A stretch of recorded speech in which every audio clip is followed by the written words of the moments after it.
sencilla posible, puesto que en realidad hablar en endocrinología me parece que una sola clase queda muy corta, ¿no? Porque aquí vamos a dejar de hablar algunas cosas importantes como hipo, hipercortisolismo. Nos falta hablar un poco acerca de diabetes, que también es un tema muy importante, ¿no?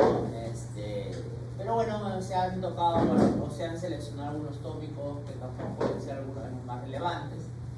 Pero de todas maneras eso no implica que no vengan en el examen, porque lo voy a mencionar algunas cosas rápidas para que no quede como que al aire, pero tienen que estudiar, porque puede venir un caso de hipocortisolismo, de hipercortisolismo, es decir, de Cushing o de síndrome de Addison, ¿no? Y es importante conocerlo porque además es algo relativamente frecuente, ¿ya? Bien, entonces para hablar un poco acerca de las hormonas, ustedes saben que el sistema hormonal es un conjunto de sustancias que actúan como una llave para su receptor, ¿no? Es lo que siempre nos decían en fisio, donde una hormona tiene un único o tipo de receptores que solo pueden ser activados por esa hormona. Y las hormonas se pueden clasificar en diferentes tipos. Una forma de clasificarla es de acuerdo a la naturaleza de la hormona. Porque una hormona puede ser una proteína, puede ser un esteroide o puede ser un derivado de aminoácido. Una proteína, como es la mayoría de las hormonas liberadoras o estimuladoras, ¿no? Las que vienen básicamente del hipotálamo o vienen, por ejemplo, de la hipófisis. Y las hormonas esteroideas, que son hormonas que vienen del núcleo de colesterol, ¿no? El ciclohidrofenantreno. Y este anillo de colesterol puede formar varias hormonas, inclusive algunas vitaminas, ¿no? Hay una vitamina que viene del colesterol, ¿se acuerdan cuál es? ¿Cuál es una vitamina? Que tiene el mismo origen que estas. ¿Ah? La vitamina D, muy bien. Pero también hay hormonas que tienen esa misma naturaleza, por ejemplo, son las hormonas de índole sexual. Ahí están los estrógenos, el estradiol, la estrona, el estriol, la progesterona, el progestágeno más importante, los andrógenos, ¿no? La dehidroepiandrostenediona, la androstenediona, la testosterona, ¿no? Y los hormonas como son, por ejemplo, los glucocorticoides, en específico el cortisol, la cortisona, pero sobre todo el cortisol, que es la forma más activa. Los mineralocorticoides, ¿no? La mineralocorticoide más común que nosotros conocemos, ¿cuál es? La aldosterona, ¿no? La aldosterona. Entonces son varias hormonas que vienen de un mismo origen, que es la molécula de colesterol, y que por eso se entiende también cuando ustedes lleven la parte ya de especialidad para ver cómo alteraciones enzimáticas pueden hacer que una hormona que tenga que sintetizarse como hormona sexual puede terminar sintetizándose como una hormona glucocorticoidea, o inclusive una hormona sexual masculina solo con la alteración de una o dos enzimas puede terminar transformándose en otra hormona sexual, que es la androstenediona, ¿no? La androstenediona al estrógeno o al estriol, ¿no? Muy bien, muy bien, entonces vamos ahora al sistema endocrino. Entonces, cuando hablamos del sistema endocrino, vamos a recordar un poquito acerca de las glándulas más importantes.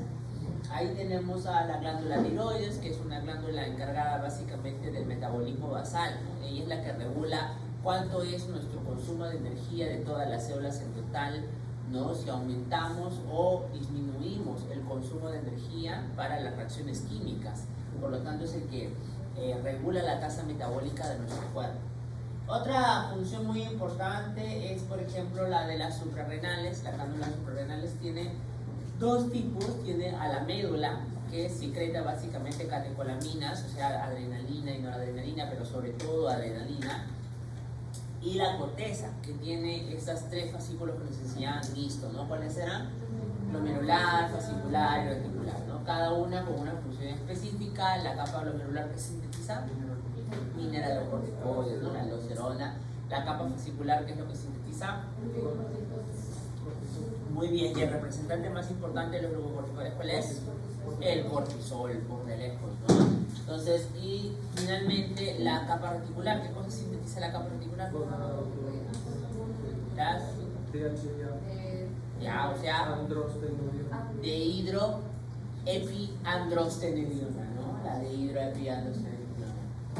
Muy bien, es decir, andrógenos. Sintetiza sintetiza andrógenos.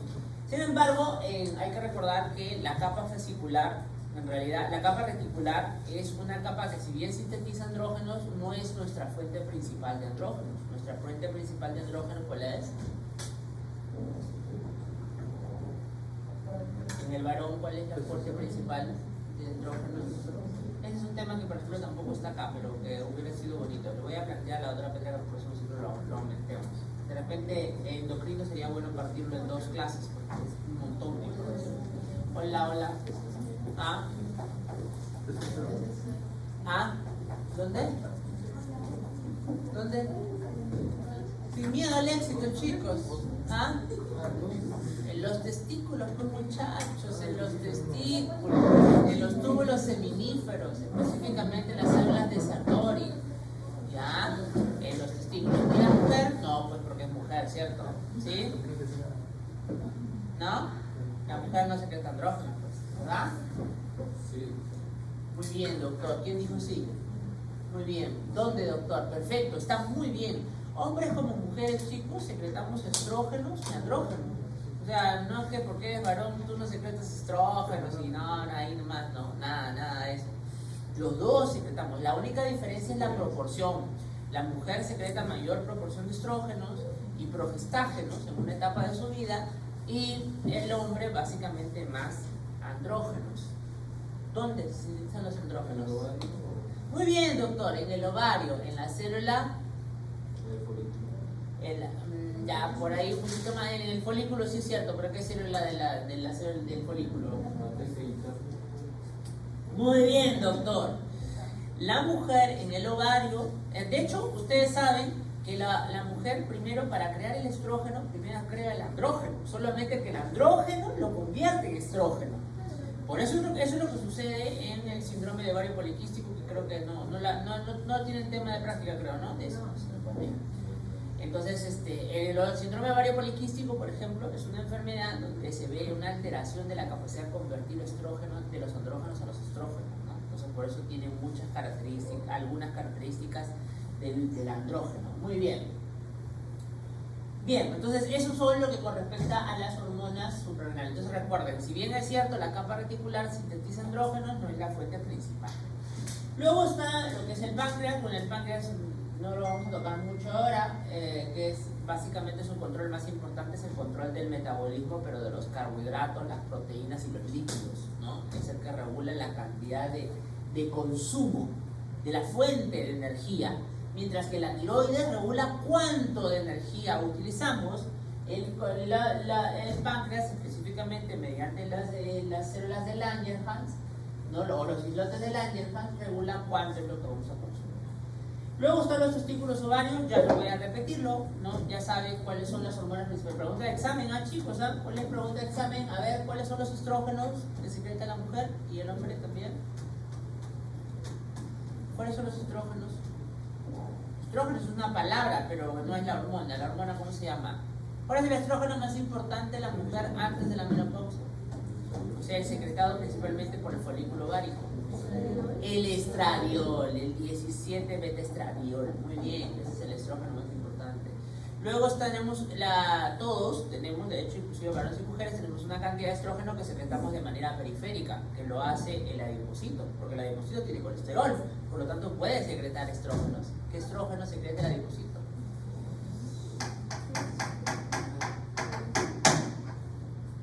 ¿Te has preguntado por qué cuando engordamos mucho la zona de la glándula mamaria empieza a aumentar la distribución de la grasa, no la glándula mamaria, empieza a aumentar, inclusive en el mismo varón? ¿Por qué? Porque tenemos estriol, el estriol. Ya, muy bien. Listo. Y los progestágenos, básicamente el progestágeno más importante es la progesterona. ¿En qué etapa de la vida se secreta progesterona? Toda la vida la mujer secreta progesterona, ¿verdad? No. ¿Cuándo tenemos más progestágenos en nuestra vida? En 2 momentos: cuando acabas de nacer y en el embarazo. ¿Y solo con los embarazos tiene progesterona? No, en la segunda fase del ciclo menstrual, en la fase proliferativa o secretora. secretora, pues chicos. Se llama progestágeno porque lo que hace es promover la gestación. O sea, es antes de la gestación. ¿Ya? Muy bien. Dentro de los andrógenos, pues hay varios, pero el principal es la testosterona, ¿no? La androstenediona, la dihidrotestosterona, etc. Muy bien. Y usted hay que saber a bien las hormonas, si no después mueren, ¿no? Si no, lo básico, después no saben ni utilizar un método anticonceptivo. Pucha, un estudiante de medicina que en quinto año ya no sabe utilizar cómo funcionan que las pastillas, cómo funcionan que las ampollas, y ya eso es crítico, él nunca pasó por la universidad. Muy bien, listo, seguimos. Muy bien, entonces a ver, vamos ahora por las patologías de la hipófisis. Hay que recordar que la hipófisis es la gran controladora de la gran mayoría de las hormonas. ¿Por qué? Porque nosotros, la mayoría de las hormonas, la mayoría, no todas, basan el mismo esquema del eje neuroendocrino, que es que el sistema nervioso central representado por el hipotálamo gobierna la hipófisis gobierna a la glándula y la glándula es la que secreta la hormona, ¿no? Y usualmente el hipotálamo libera una hormona y esta hormona suele ser de índole proteica y suelen llamarse liberadoras. Las hormonas promovidas por el hipotálamo se llaman liberadoras, que en inglés es release, por eso es que es muy frecuente que lo van a ver con la R en el... Estoy dando spoiler para las preguntas del examen, ¿ah? Porque yo no voy a poner nombre completo, se supone que ya deberían de saberlo, ya han pasado por piso, ¿ya? Entonces, ahí tienen pues por eso a la CRH, TRH, a la GNRH, ¿no? Etcétera. Muy bien. Entonces, y las hormonas que vienen de la hipófisis son estimulantes, por eso se vienen con ese stimulant, ¿no? Muy bien. Y luego finalmente la hormona, ¿verdad? Muy bien, pero además hay que recordar que muchas hormonas siguen algo que se llama el esquema del feedback negativo. ¿Qué significa el esquema del feedback negativo? Significa que el producto inhibe al estimulante y suele inhibir también al liberador. Es una forma en la cual las hormonas se regulan ellas mismas para evitar que haya una hipersecreción de la hormona y por lo tanto una hiperactividad de la hormona. Mientras más hormona tenga, más inhibo al release y al liberador y al estimulante, para que así haya un control de la hormona. ¿Ya? Muy bien, entonces en ese contexto existen patologías donde yo puedo tener una disminución de los niveles hormonales de las hormonas estimulantes o puedo tener un aumento de sus funciones. Entonces tengo un hipopituitarismo si tengo una disminución de más de una o más hormonas de la adenohipófisis y tengo un hiperpituitarismo si tengo una o más aumento de las hormonas de la adenohipófisis. Y hablo de la adenohipófisis porque la neurohipófisis no secreta hormonas, solamente almacena sustancias como son la vasopresina y la oxitocina. Muy bien. Listo. Entonces nosotros podemos tener, basta con tener un solo déficit para conocerlo como hipopituitarismo y un solo aumento excesivo para conocerlo como hiperpituitarismo. Si yo tengo más cuando yo tengo todas las hormonas comprometidas, disminuidas de la hipófisis, se llama panhipopituitarismo, ¿ya? Que es otro término, es como decir un hipopituitarismo de todo, ¿no? Y un panhiperpituitarismo si yo tengo aumento de todas las hormonas. Este último que he dicho es prácticamente rarísimo, casi nunca lo van a ver. Sí van a ver, es el panhipopituitarismo. Porque las lesiones de la glándula hipófisis, al ser una glándula muy pequeñita, es muy fácil de lesionarse casi completamente y a veces hasta perderse por completo. ¿Ya? Muy bien, listo. Pero hay que entender que, de hecho ahorita lo vamos a explicar un poco más, que esto de hiperpituitarismo es un poco relativo. ¿Por qué es un poco relativo? Porque las mismas causas que provocan un hiperpituitarismo, por ejemplo, una acromegalia o un tumor productor de hormona de crecimiento, puede generar compresión de efecto de masa, aumentar demasiado y provocar un hipopituitarismo de las que me restan, las células que me restan. Por eso decía que esto de hiperpituitarismo es un poco relativo, porque tú puedes tener una hiperfunción, como un tumor tan grande que provoca la compresión de otras células. y provocando el hipopituitarismo de las otras, ¿no? Entonces es importante eso conocerlo. Muy bien, y acá tienen las causas más frecuentes. La hipofunción puede ser por insuficiencia de actividad hormonal, por tumores necrosantes principalmente, ¿no? Esa es una de las principales causas de la hipofunción, es que exista un tumor o una isquemia, es decir, un infarto de la hipófisis que evite la producción adecuada de esas hormonas. Mientras que la hiperfunción, de lejos, muy de lejos, suele ser causado por un tumor, pero un tumor hipersecretor. Yo puedo tener dos tipos de tumores en la hipófisis. Un tumor que puede ser, la mayoría de veces es benigno, y que su efecto principal es el defecto de masa, como puedo tener un tumor que puede ser pequeñito, pero que su efecto principal es que produce demasiado la hormona de donde viene ese origen tumoral. Entonces ahí se provocará el hiperpituitarismo. Muy bien, entonces ahí tienen algunos de los, están un poco desordenados. Vamos ahora a hablar un poquito de las patologías. Aquí están, muy bien. Dentro de las patologías de la hipófisis, el más frecuente que van a ver es las adenomas de hipófisis. Ustedes saben que las células productoras de las hormonas son prácticamente glándulas, y esas glándulas secretan a esas hormonas, por lo tanto pueden dar adenomas, y son tumores benignos, ¿no? O sea, tumores que pueden ser pequeños o pueden ser grandes, y que pueden o no ser productores de la hormona de donde vienen, ¿no? Entonces tienen dos tipos de adenomas: los adenomas hiperfuncionantes, es decir, adenomas que secretan a la hormona de donde vienen, como adenomas hipofuncionantes. Dentro de los adenomas hiperfuncionantes, que son el 70-80% de los casos de los adenomas de hipófisis, ¿ya?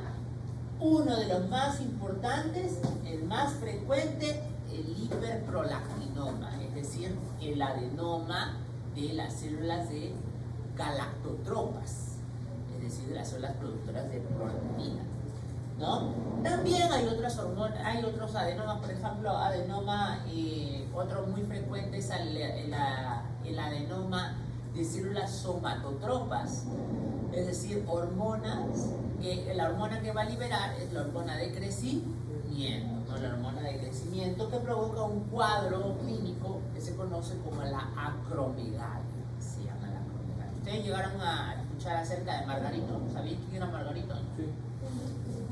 Margarito era un hombre gigante, el hombre más alto de Perú, ¿no? Entonces, que falleció hace ya bastante tiempo, cuando yo era residente, falleció en el hospital de Menara, ¿no? Él tenía acromegalia, por ejemplo, ¿no? Tenía un tumor productor de hormona de crecimiento, que no se llegó a detectar a tiempo en la época en la que él era niño, entonces por eso desarrolló una talla super alta y todo eso, ¿no?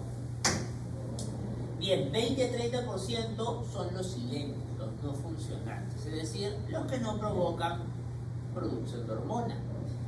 Estos adenomas silentes, que uno podría pensar que no pasa nada, que no hacen nada, suelen ser problemáticos no porque no producen la hormona, sino porque provocan el efecto de masa, es decir, el aumento del tumor provoca la expansión de la silla turca y la compresión de las otras células. Por eso la forma de presentación de estos adenomas suele ser un hipopituitarismo, porque las otras células comprometidas comienzan a tener menor espacio y pueden tener hipofunción, ¿ya? Dentro de estos tipos de adenomas están, por ejemplo, los tumores gonadotrópicos, es decir, que vienen de células gonadotrópicas, es decir, de las células que secretan FSH, LH, ¿no? Ahora, uno puede clasificarlo de acuerdo a origen, o sea, de acuerdo a las células, puede ser corticotrófos, tirotrofos, gonadotrófos, lactotrofos, o de acuerdo al tamaño. Y esta clasificación de acuerdo al tamaño va en el aspecto de que hay muchos adenomas que suelen quedarse como microadenomas, es decir, como una tumoración de menos de 1 centímetro de diámetro. Y bien, ciertamente estos microadenomas no suelen comprometer efecto de masa, es decir, no suelen quitarle espacio a las otras células, y por lo tanto no suelen provocar hipopituitarismo. Pero estos microadenomas sí suelen ser lo primero, o sea, hiperfuncionantes. Suelen ser más bien los adenomas que se caracterizan por el exceso de producción de la hormona.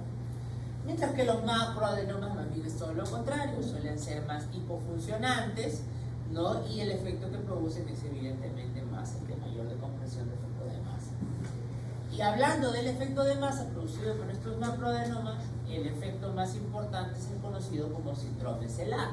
Y es que ustedes tienen que recordar que en neuroanatomía la hipófisis está localizada en la silla turca, está rodeada de lo que se conoce como el seno cavernoso por los pares craneales, el 3, el 4, el 6, ¿no? Y el primer par, no, perdón, estoy hablando de piedras, el décimo par, el dos par craneal, segundo par craneal, ya ves, estoy hablando de piedras, así que pelearon después. Muy bien, ¿no? Ese que ven arriba, que está alrededor, ¿cómo se llama? El quiasma óptico, ¿no? El quiasma óptico. Entonces, cuando la tumoración crece hacia arriba, puede llegar a comprometer, y eso es lo que suele pasar, suele crecer hacia arriba, compromete al quiasma óptico. Pero al comprimir el quiasma óptico, comprime no todo el quiasma, sino va comprimiendo primero las fibras con las que tiene contacto. Y estas fibras con las que tienen contacto son estas que están acá, evidentemente, ¿no? Que están en la cara medial.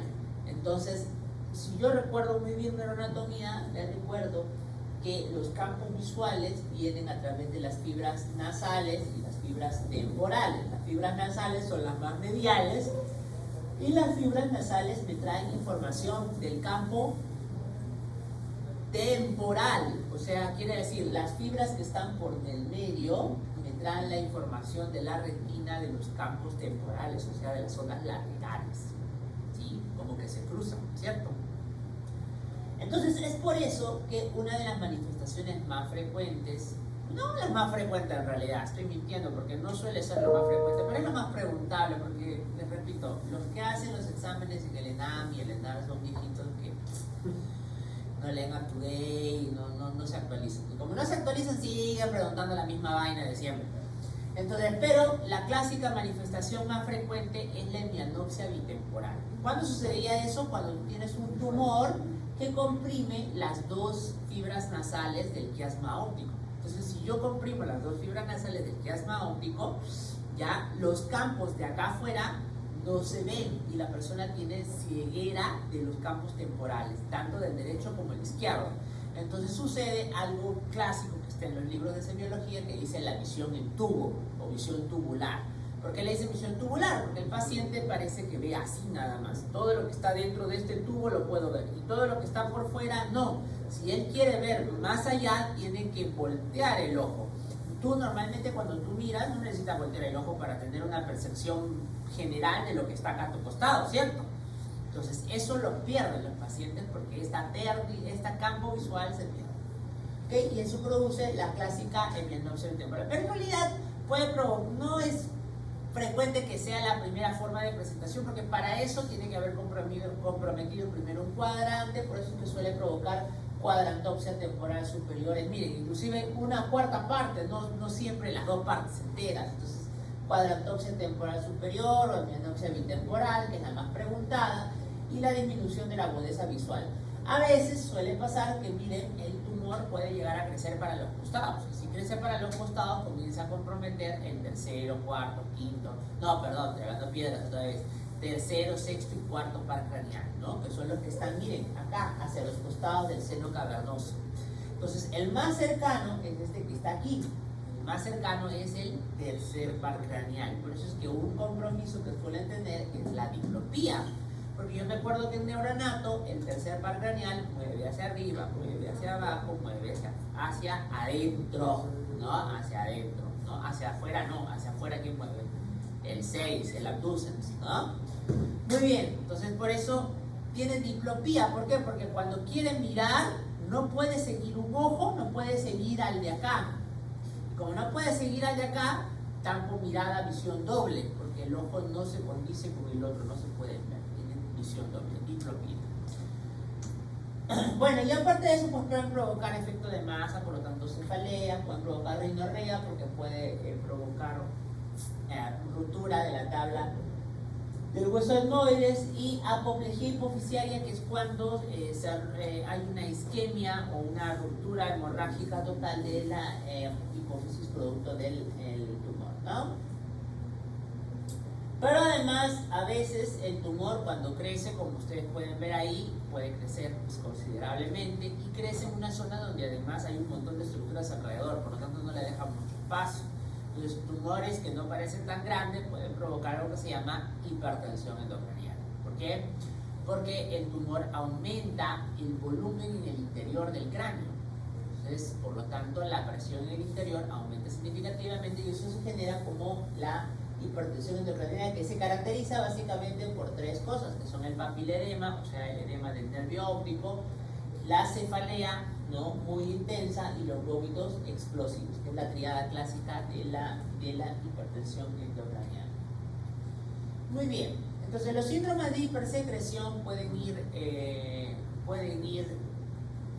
digamos, manifestados por la hormona que se está hipersecretando. Y en este caso tenemos a la prolactina, que es la que produce la hiperprolactinemia, la GH, que es la que provoca la acromegalia, ¿no?, la ACTH, que provoca la enfermedad de Cushing, que no es lo mismo que el síndrome de Cushing. La enfermedad de Cushing es una enfermedad donde yo tengo que hay un aumento de la secreción de hormonas hipoglucocorticoideas de origen principalmente central, es decir, de la hipófisis, ¿no? Aquí voy a tener todas las consecuencias del efecto del hipercortisolismo, es decir, del efecto de tener grandes cantidades de cortisol en la sangre, ¿no? Ustedes saben que el cortisol es una hormona catabólica, rompe proteínas, rompe ácidos grasos libres y rompe carbohidratos, porque su principal objetivo es promover el consumo de la energía, o mejor dicho, darle suministro al consumo de energía.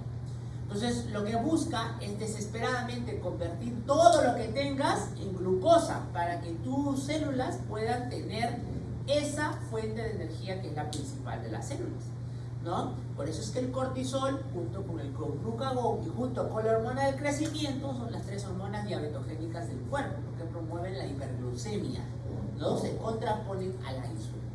Entonces, todos los efectos metabólicos del cortisol van a ir aumentados significativamente en el paciente con hipercortisolismo, y eso incluye por ejemplo, la redistribución de la grasa, ¿no? Específicamente más se hace exconcéntrica porque aumentamos a nivel de la parte central.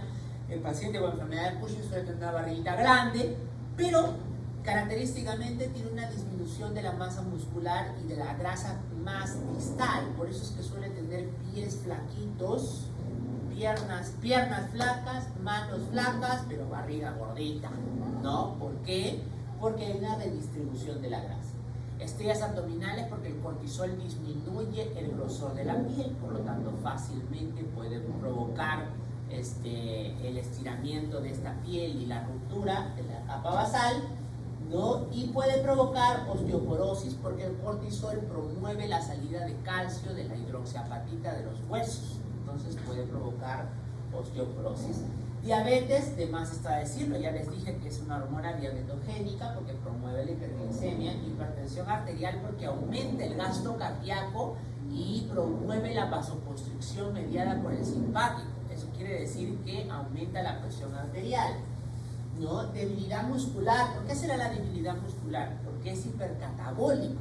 Y como es catabólico, rompe proteínas. Si rompe proteínas, la persona con Cushing suele tener menor cantidad de masa muscular, ¿no? Y síntomas psiquiátricos, porque el cortisol se ha visto que cambia la sinapsis a nivel de la corteza prefrontal, en la corteza del comportamiento y la conducta. Muy bien.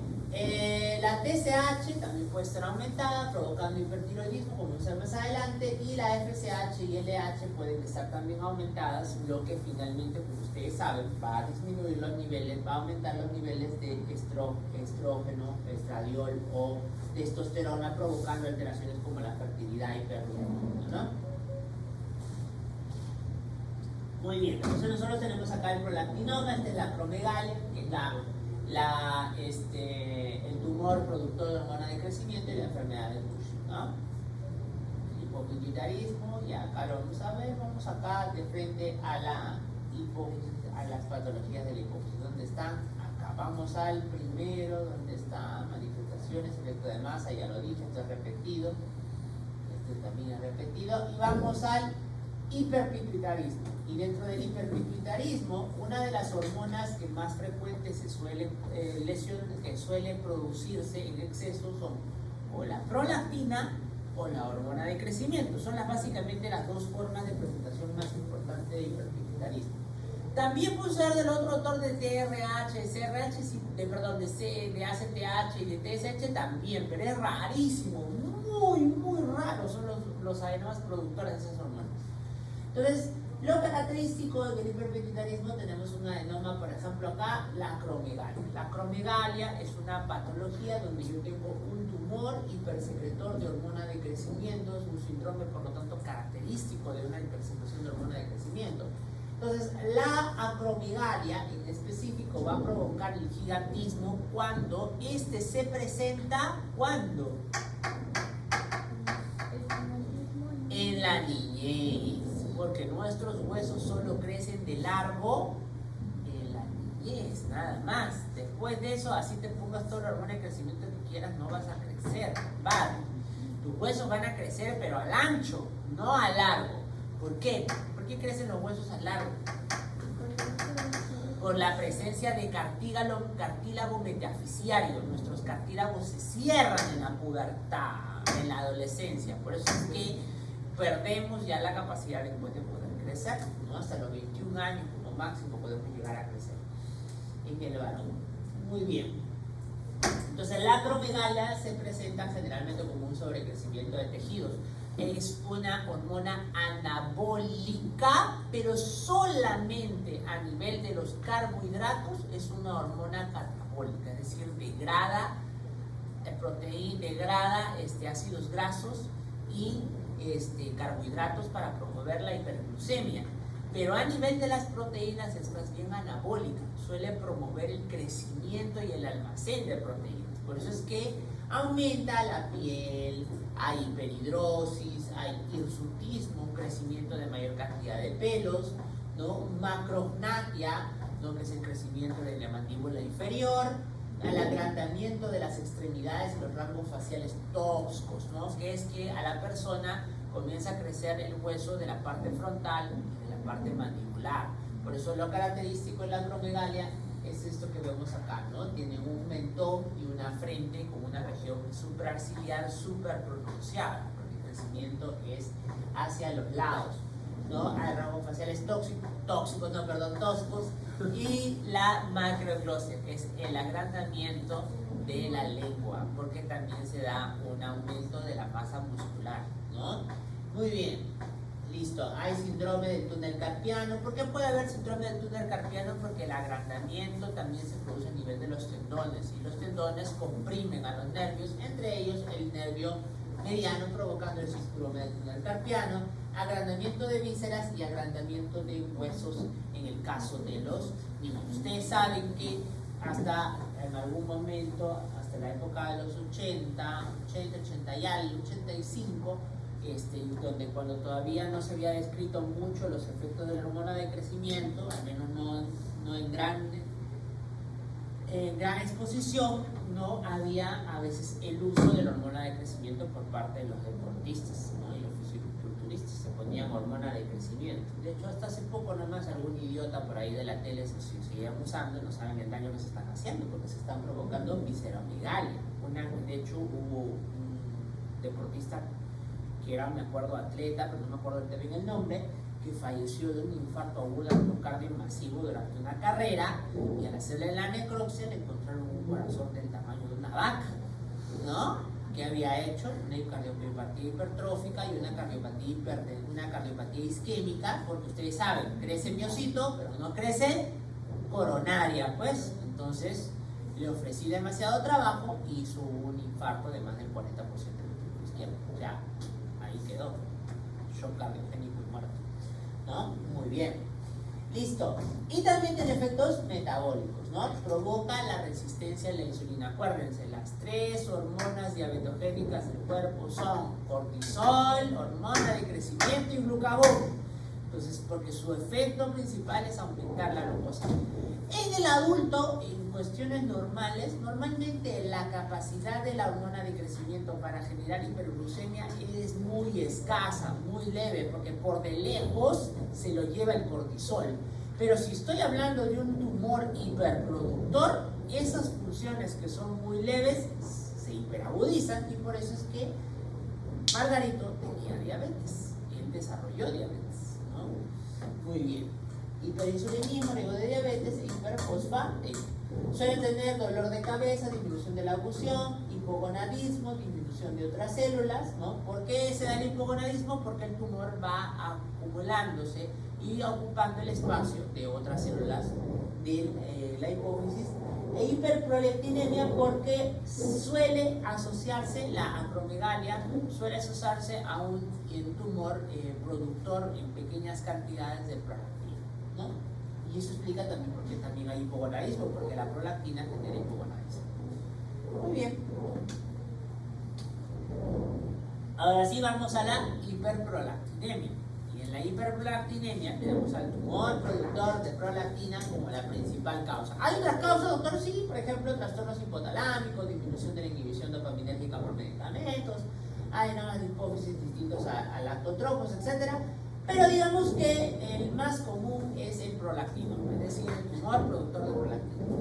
Y de estos, la hiperprolactinemia suele producir problemas, pero sobre todo en mujeres premenopáusicas y en hombres, pero no en mujeres posmenopáusicas. ¿Por qué dirás tú? Bueno, porque la prolactina, el efecto principal que tiene, aparte de la galactorrea que puede provocar ginecomastia, no es básicamente porque la prolactina tiene un efecto inhibitorio directo hacia a la GnRH, es decir, a la hormona liberadora de gonadotropinas, que es producida por el hipotálamo.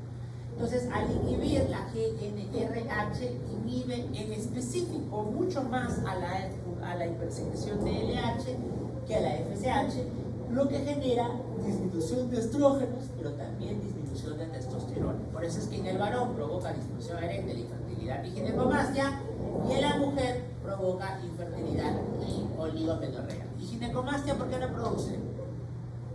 Porque ella tiene mama, pues, a diferencia del hombre. El hombre sí no, tiene una mama, pero es una mama prácticamente hipotrófica. En cambio, la mujer, en realidad, de repente provocará un momento un poquito mayor de aumento de la mama, pero nada más fuera de lo normal. En cambio, en el varón, obviamente, lo que no se quiere es el aumento de la mamaria, ¿no? Por eso es que ella es mucho más notorio. Muy bien, entonces, debido a este efecto directo inhibitorio sobre las hormonas gonadotrópicas, ¿no? Es por eso que la manifestación por la que suelen venir los pacientes por hiperprolactinemia suele ser los problemas de la infertilidad. Y esa es una causa de por qué cuando una pareja no puede llegar a tener hijos después del primer año de haber intentado, no, una de las cosas que se le pide es la prolactina, porque capaz uno de ellos está teniendo hiperprolactinemia y por lo tanto tiene inhibición de alguno de los sexos, ¿no? Muy bien. Muy bien, entonces este es el hiperpituitarismo. ¿Este quién es? Es una hiperprolactinemia, ¿no? No, míralo, ¿qué cosa es? Rasgos toscos, hiperperonatismo, aumento de masa frontal. La acromegalia, muy bien, esta es la acromegalia, ¿no? Correcto. Ya acá está lo mismo, causas, tumores destructivos, no lo voy a repetir. Entonces el hipopituitarismo, miren, acá están las causas más frecuentes de hipopituitarismo. Podemos tener masas hipotalámicas, ¿no? Que pueden ser benignas, como el craniofaringioma, o malignas, como el caso de las metástasis de pulmón y de mama. Radiactivas, generalmente, o por radiación, cuando hay una radioterapia de por medio. Infiltrativa, y esto más raro, ¿no? Muy rarísimo. Yo sarcoidosis que nunca he visto, y la histiocytosis por células de Langerhans que he visto solo una vez en mi vida cuando era interno, hace mucho tiempo, que era un caso rarísimo que hicieron un reporte de casos. Infecciones, tuberculosis por meningitis, esto sí he visto. ¿Dónde? En el Hospital 2 de Mayo. Ahí, si quieren ir a conocer un montón de infecciones, enfermedades infectocontagiosas, les recomiendo que vayan a hacer internado al MINSA, en específico 2 de mano. Muy bien. Otras, por ejemplo, ¿no? Enfermedad, el stroke, que es el infarto, ¿no? Cerebral, traumas, ¿no? Como injuria, o enfermedades de la hipófisis, como masas, cirugías, etcétera, ¿no? Hasta lo mismo, no voy a volver a repetir.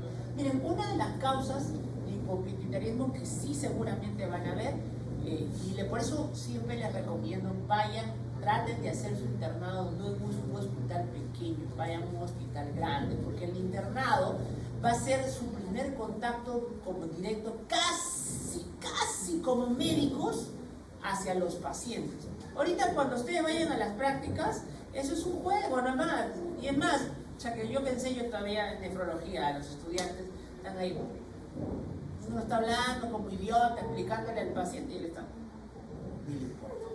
Entonces, algunos aprovecharán, otros no tanto, pero cuando seas interno la cosa cambia, porque ahí tú tienes un turno y te pagan por eso, y ahí sí te chancan si tú no haces lo que tienes que hacer.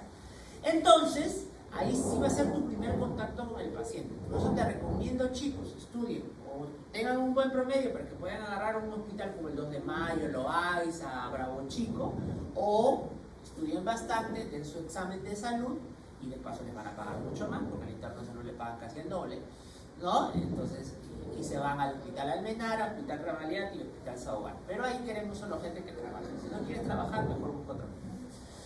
Muy bien, entonces, una de las cosas que van a ver ahí es un hipopituitarismo, porque esto sí lo he visto como 3 veces cuando era interno, es el síndrome de Sheehan. El síndrome de Sheehan es una complicación de la hemorragia durante el parto. ¿Qué sucede durante el embarazo? La mujer hace una hiperplasia y una hipertrofia de la glándula hipófisis, porque la cantidad masiva de hormonas que necesita durante todo el periodo de la gestación es significativa, lo que quiere decir que las células que producen a las estimuladoras tienen que estar en mayor número. Por eso es que tiene una hipertrofia. Y obviamente el sistema porto, hipotálamo, porto, hipófisis está también aumentado.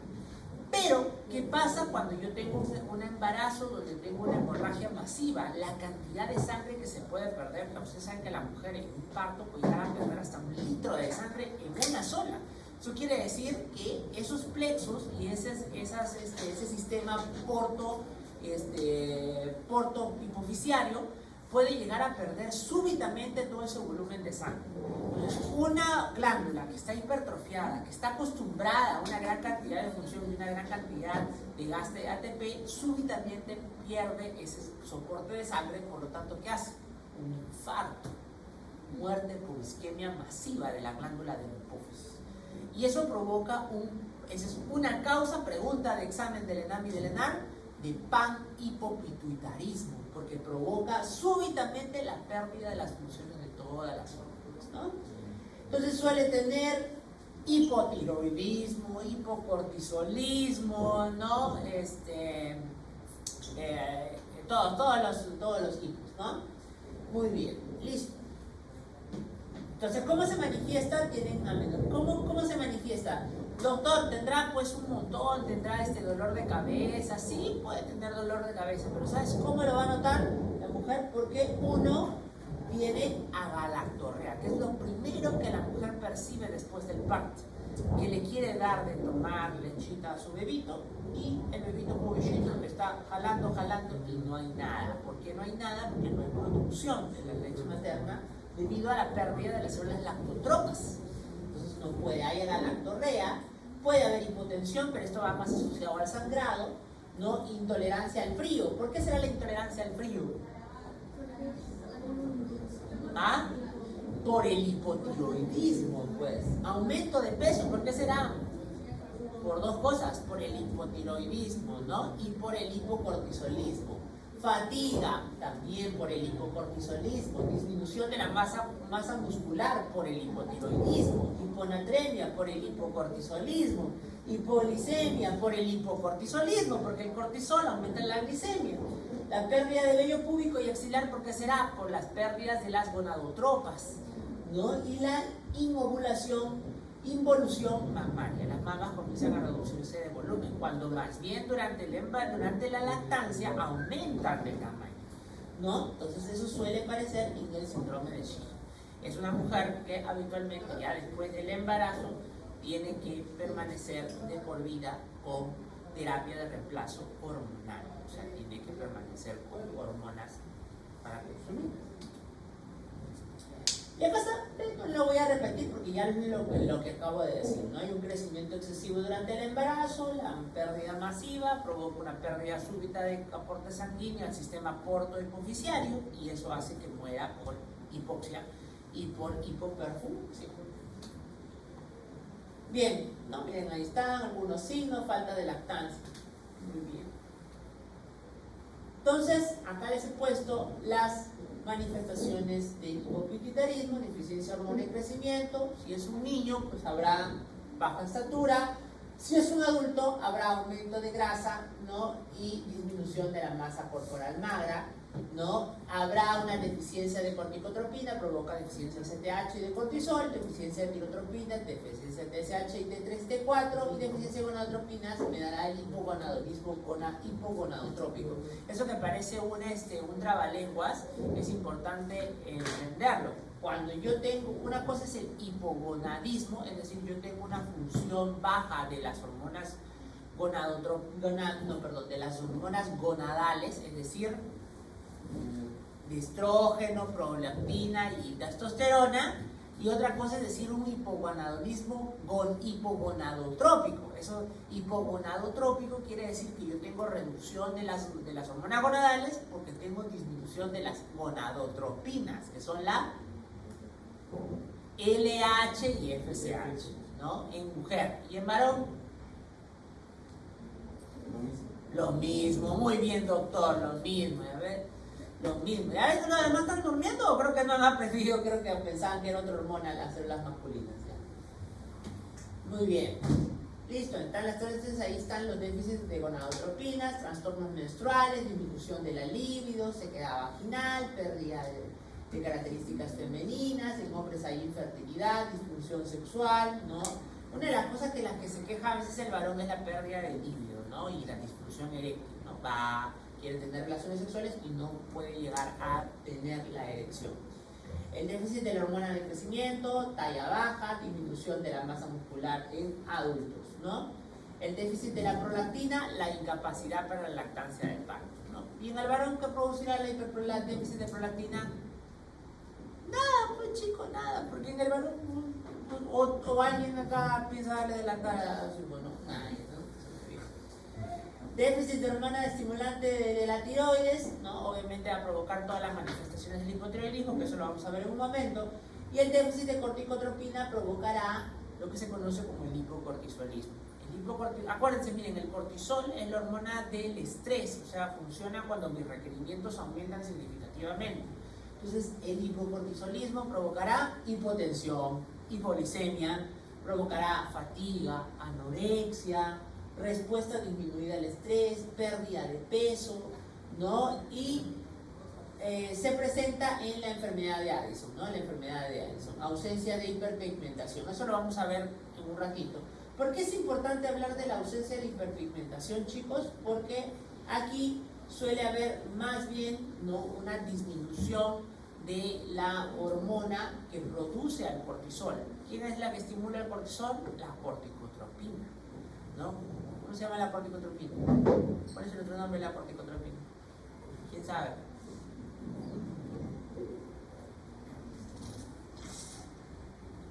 ¿Cómo se llama el otro nombre de la corticotropina, chicos? La ACTH, pues, adrenocorticotrópica, la hormona adrenocorticotrópica. Entonces, la ACTH es la que estimula al cortisol. ¿Y quién estimula la ACTH? Uy, ya sé que voy a preguntar en el examen. ¿Ah? La CRH, la Release Corticotropin Hormone, ¿no? O Corticotropin Release Hormone. Entonces, muy bien. A ver, ¿por qué es importante mencionarlo? Porque ahí te han puesto algo bien importante que a veces yo pregunto en el examen que siempre se olvida, que es la ausencia de hiperpigmentación. ¿Por qué sucede eso, doctor? ¿Por qué la hiperpigmentación? Es que Cuando uno tiene hipocortisolismo y el hipocortisolismo se debe a que el problema está en la misma glándula, por efecto de feedback, si yo tengo cortisol bajo, ¿quién va a estar aumentado? La CRH y la ACTH. Pero resulta que la ACTH, chicos, la ACTH es una hormona que viene en forma de una prehormona, es decir, viene de una prehormona anterior, no viene así como tal como ACTH. ¿Cuál es? ¿Quién me dice cuál es? ¿Cómo se llama esa prehormona de dónde viene la ACTH? Tienen 3 segundos, le digo a la otra Petra que les ponga 0.5 más. 1, 2, 3, perdieron su oportunidad. Es la melanocortina. Melanocortina, la hormona melanocortina. La melanocortina sintetiza 4 hormonas: los opioides, la ACTH, las beta endorfinas, que son como analgésicos opioides, o sea, como morfina, ¿ya? Y la hormona estimulante de los melanocitos. Entonces, cuando yo tengo un aumento de hipersecreción de ACTH, tengo que secretarla como melanocortina primero. Por eso es que voy a tener un aumento de la hormona estimulante de los melanocitos. Por eso es que cuando yo tengo aumento de ACTH, producto del hipocortisolismo de la glándula, entonces voy a tener hiperpigmentación. Aquí el problema es que yo no secreto ACTH, por lo tanto, ¿tendré hiperpigmentación o no? No, porque no voy a tener a la hormona estimulante de la melanocitos. ¿Ves? Todo es importante que aprendan, por eso fisio, chicos. Ustedes saben fisio, saben las manifestaciones clínicas en endocrino. Muy bien, listo. Seguimos, vamos entonces a ver lesión hipotalámica y eso no vamos a hablar, ¿no? Ya lo hemos dicho. Y las lesiones clínicas son, la FSH y la LH provocan falta de libido, trastorno de la gametogénesis, alteración de la menstruación, esterilidad, atrofia de los ovarios, etc., ¿no? Entonces el panhipopituitarismo se puede clasificar en prepuberal o postpuberal. ¿Y por qué, dirás tú? Porque antes de la pubertad, chicos, se desarrollan, ¿no? Se deben empezar a desarrollar los caracteres sexuales secundarios, ¿no? La diferenciación de los dos, los caracteres secundarios, ¿no? La distribución de vello púbico, la redistribución de la grasa corporal, etcétera, ¿no? Todo eso. Muy bien, entonces, si yo no tengo exposición previa a los picos de GnRH que se deben de dar en la pubertad, esos cambios no se van a dar. Por eso es que es importante en qué etapa de la vida se da, ¿no? Ahora, gracias a Dios, el panhipopituitarismo suele darse más bien después, en la etapa adulta, no en la etapa adulta, ¿no? ¿Qué provoca? Por ejemplo, en el varón, provoca hipoglicemia neonatal, provoca el micropene, ¿no? Retardo en el crecimiento, déficit de ACTH, de ACTH, de TSH y el hipogonadismo, ¿no? Mío, así como le funcionaría así la cabeza para el examen, sería genial también. Hipopituitarismo, manifestaciones clínicas, falta de energía, debilidad, fatiga, anorexia, ¿no? Lo que hemos visto, ¿no? Ya no vamos a hablar más de lo mismo. Bien, vamos a hablar ahora de la otra parte de la hipófisis, que es la neurohipófisis, ¿no? Y en esta neurohipófisis, la célula más secretada, perdón, a ver,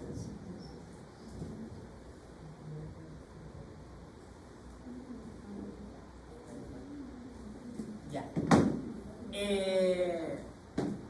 Estoy al punto de escribir. Ya, a ver. En la neurohipófisis ustedes tienen básicamente una patología que es las alteraciones de la secreción de la hormona antidiurética, ¿ya? Y ahí tienen a su vez dos tipos, o bien secreto muy poquito, o bien secreto un montón. Cuando yo secreto muy poca hormona antidiurética, o tengo una alteración de la hormona antidiurética, el nombre de antes, el de los viejitos, se llama diabetes insípida. Es el nombre de los viejitos, pero como ustedes son alumnos del doctor Ostia, van a saber que su nombre ya no es así, se llama alteraciones del eje vasopresina-arginina, así se llama. ¿Y por qué le llamábamos diabetes insípida? Te cuento, porque antes esta enfermedad conjunto con la diabetes que tú conoces, la diabetes mellitus, provocaban mucho la poliuria. O sea, provocan, de hecho, mucho que la persona vaya a orinar a cada rato. Entonces, en la época de Galeno, cuando se diagnosticaba la diabetes mellitus, para diferenciarla de la insípida, ¿qué tenías que hacer? Probar, sí, así te desmayes del asco. Entonces, si eras dulce, era mellitus. Si no tenía sabor, era insípida. Entonces, pero básicamente era porque ambas se caracterizan por la poliuria. Obviamente nadie diagnostica así eso ahora, pues, ¿no? Es más, ustedes saben que en realidad la diabetes no siempre va a provocar glucosuria. No vas a provocar, o sea, no es que tú a todos los diabéticos le pruebas la orina y la vas a encontrar dulce. No, eso tiene que ser una diabetes muy mal controlada. Por eso es que ese término ha salido y ahora se llaman alteraciones del eje vasopresina-arginina, porque el nombre real de la hormona es vasopresina, no es antidiurética. ¿Ya? Muy bien. Y cuando yo tengo una hipersecreción, se llama CIHAT, o secreción inadecuada de la hormona antidiurética. Entonces, repito, la cantidad disminuida de ADH o la hipofunción se llama alteración del eje vasopresina-arginina y la hipersecreción se llama CIHAT, ¿no? Muy bien, vamos por la primera, que es la diabetes, la diabetes insípida, más conocida como los déficits de vasopresina-arginina. No voy a hablar de las funciones porque eso ya lo he hablado por alguna oportunidad, ustedes ya saben, pero ya saben que la ADH lo que hace es permitir, ¿qué cosa? La reabsorción de agua a nivel de toda la nefrona, ¿cierto? ¿Sí? No, en el túbulo colector y en el túbulo distal, pero sobre todo a nivel del colector. El colector normalmente es impermeable al agua, pero la ADH lo que hace es que tú le pongas acoporinas al colector de tal manera que el agua puede pasar gracias a la hiperosmolaridad de la médula renal. Entonces, eso es lo que hace la ADH. Por lo tanto, la ADH lo que hace es promover la antidiuresis, es decir, disminuye la cantidad de orina que tú haces y por lo tanto hace que la orina sea más concentrada. ¿Ya? En un efecto antidiurético, lo que yo más bien hago, de diuresis, yo más bien lo que hago es disminuir la reabsorción de agua en el túbulo colector. Yo orino más y por lo tanto la orina es más diluida, ¿no? Muy bien, ¿y qué pasa en la diabetes insípida, así llamada por los más viejitos? Lo que sucede es que hay una disminución de las funciones por parte de la vasopresina, ya sea por dos cosas, o porque yo no secreto vasopresina, o porque secreto vasopresina, pero no le hago caso. No se une a su receptor o no cumple las funciones que tiene que cumplir. Entonces, en el primero, el problema está básicamente ¿dónde? En la neurohipófisis y en el hipotálamo. Mientras que en el segundo, el problema está a nivel básicamente renal. Por eso es que antes la clasificación era diabetes insípida neurogénica y diabetes insípida nefrogénica. Neurogénica cuando el problema es que yo no produzo ADH. Y nefrogénica cuando el problema es que yo no quiero ordenar, mi riñón no le da la gana de responder a nada de eso. ¿Ya? Entonces, pero en la actualidad el nombre ha cambiado y ahora se llama, y ahí les he puesto, la diabetes insípida central se llama deficiencia de vasopresina-arginina, mientras que la diabetes insípida nefrogénica se llama resistencia a la vasopresina-arginina. Así se llama. ¿Ya? Entonces, las causas pueden ser múltiples, miren ustedes, a nivel central pueden ser tumoraciones, ¿no? Hay mutaciones genéticas, traumas, cirugías hipotalámicas o de diencéfalo. Y la segunda, lo más frecuente, suele ser a veces adquirida, poliquística, ¿no? En el riñón poliquístico, en la isquemia renal, ¿no? Medicamentos como el litio pueden provocar diabetes insípida nefrogénica, por ejemplo, ¿no? ¿De qué se caracterizará este paciente? Miren, ahí están las causas de deficiencia de vasopresina-arginina, que las he puesto en hereditarias y adquiridas. ¿Qué es lo más frecuente? Las adquiridas. Las hereditarias, gracias a Dios, son muy raras. Mientras que más bien en la resistencia lo que suele haber más es las hereditarias, ¿no? No es muy frecuente en las adquiridas. Muy bien. Y a todo esto, ¿y cómo se manifiesta? Bueno, simple. Si yo no tengo hormona antidiurética o vasopresina, ya sea porque no me da la gana de funcionar o porque tengo muy poquito, ¿no? Entonces, como consecuencia, ¿qué va a pasar? Voy a orinar como caño, un montón. Voy a tener, entonces, la manifestación más frecuente de la diabetes insípida es la poliuria. ¿Y cómo defino poliuria? Diuresis en 24 horas de más de 3 litros, así se llama. Más de 3 litros de diuresis. En una persona que no toma más de 2 litros de agua, debe ser considerado como poliuria. Doctor, pero yo tomo 2 litros 500, se orina como 3 500, 4 litros, ¿eso significa que tengo diabetes insípida? No, pues hijo, si consumes 2 litros y medio y 3 litros, más bien tu riñón está trabajando normal, porque significa que estás eliminando el exceso. Es más, nosotros los nefrólogos recomendamos que la persona tome más de 2 litros. ¿Ya? Pero por eso poliuria es diuresis más de 3 litros al día con restricción del líquido. Es una persona que no toma líquidos, son menos de 2 litros y que está orinando más de 3 litros, eso sí es poliuria. Muy bien. Entonces, una poliuria que evidentemente primero, ¿qué va a hacer? Como tú vas a perder un montón de agua porque va a tener muy pocos solutos, va a tener un montón de agua pero con muy pocos solutos. Como consecuencia, ¿qué va a pasar? La osmolaridad va a aumentar, pues, muchachos, porque como tú orinas agua, el disolvente baja y el soluto aumenta, entonces aumenta la osmolaridad. Pero, gracias a Dios, en la mayoría de las personas con diabetes insípida están despiertas y son completamente funcionales. Entonces, ¿qué pasa cuando yo aumento mi osmolaridad en 1%, aparte del ADH que más se activa? ¿Ah? ¿Por qué cuando vas al cine siempre te venden con gaseosa? ¿Ah? Y tú vendes siempre compras la gaseosa. Los del cine son inteligentes, pues. Saben que te están dando un montón de sodio. Cuando tú comes un montón de sodio, tu osmolaridad va a aumentar. ¿Qué cosa se te va a gatillar en el hipotálamo? El centro de la sed. Por eso saben que contigo nunca hay pierde. Porque cuando tú tomes agua te va a dar sed y vas a querer tomar siempre gaseosa o agua. ¿Ves cómo soy? Ellos ni saben de medicina. Y tú ni enterado estabas que eso utilizaban.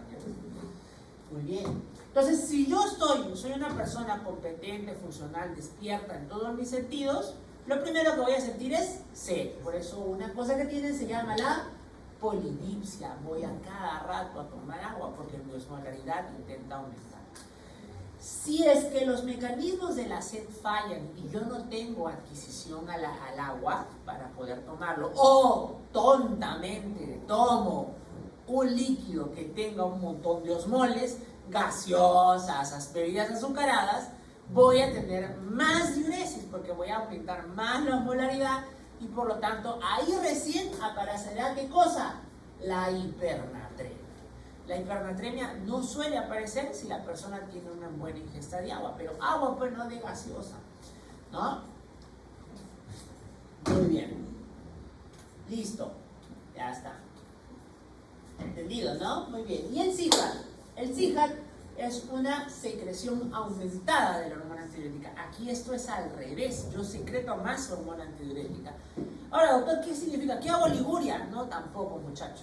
Haces una diuresis normal, solo que tienes una incapacidad de orinar de más de 2 litros habitualmente y se caracteriza porque estos pacientes suelen tener más bien una hiponatremia, ¿no? Porque suelen retener una mayor cantidad de líquido y por lo tanto, ¿no? Suelen tener una hiponatremia dilucional, porque como retienen más agua, el agua diluye el sodio y suelen tener más hiponatremia. Estos pacientes usualmente no tienen sed, está todo el tiempo suprimida gracias a la opción de que la osmolaridad está baja, eso no estimula esa sed, no me da ganas de tomar a cada rato, ¿no? Muy bien. Estos problemas generalmente son problemas hipotalámicos. Es muy frecuente que en personas que tienen, por ejemplo, cirugías del encéfalo o hemorragias del piso del cerebro. Y otra Otra causa frecuente es la producción de hormona antidiurética ectópica, o sea, fuera de los núcleos que secretan al ADH. ¿Quiénes secretan al ADH? Los núcleos supraópticos supraventriculares, a nivel del hipotálamo. Pero a veces yo tengo células que se vuelven locas y comienzan a secretar una hormona a la cual no deben secretar. ¿Cómo se llama eso? Sobre todo sucede en cánceres. ¿Cómo se llama eso? Síndromes paraneoplásicos, ¿se acuerdan? Segunda clase. No, esa clase sí la han tenido conmigo, así que no pueden decir que no. ¿No? Sí, ustedes han hecho cáncer conmigo. Bueno, yo jamás me voy a olvidar que la primera clase con ustedes ha sido la de cáncer, así que no digan que no. No soy ningún viejo de 60 años. Muy bien. Entonces, ¿se acuerdan que yo les dije que una forma de manifestación del cáncer era que a veces las células cancerosas comenzaban a secretar hormonas o péptidos parecidos a las hormonas? Una de ellas es la ADH. Y el cáncer que más frecuentemente se suele asociar a esta hipersecreción, ¿quién crees que es? Uno que ya lo han visto en el seminario. ¿Cuál es? El cáncer de células pequeñas del pulmón. Él suele provocar CIJAD. Por eso cuando nosotros tenemos un CIJAD, inmediatamente lo que tenemos que hacer es pedir una tomografía de tórax, ¿no? Para que se acuerden, alguna vez, hace como 3 semanas, un congresista estaba desesperado buscando un nefrólogo, obviamente, ¿no? Porque tenía a su mamá que tenía hiponatremia persistente. Entonces fue con el médico, un médico de la angloamericana, con otro de otra clínica X, etc. Y todos le daban pura, como tenía hiponatremia, ¿qué agarraban? Le daban pura sal nomás, sal, toma, auméntale para que no le baje la hiponatremia, ¿no? Y cuando nosotros tenemos hiponatremia hay que averiguar la causa, no hay que solamente darle sal. Entonces ahí, haciéndole sus exámenes, le encontramos que tenía hiponatremia por CIJAD. Pero ahí no queda la cosa. Yo les he dicho que el CIJAD tiene una causa y siempre hay que encontrarla. Entonces, una tomografía de tórax, y en la tomografía de tórax, ¡pau! Nódulo acá, nódulo acá, nódulo acá, nódulo acá. Tenía un cáncer de células pequeñas avanzado. Por eso era el CIJAD. Miren, si no fuera por el CIJAD, nunca se entera. Muy bien.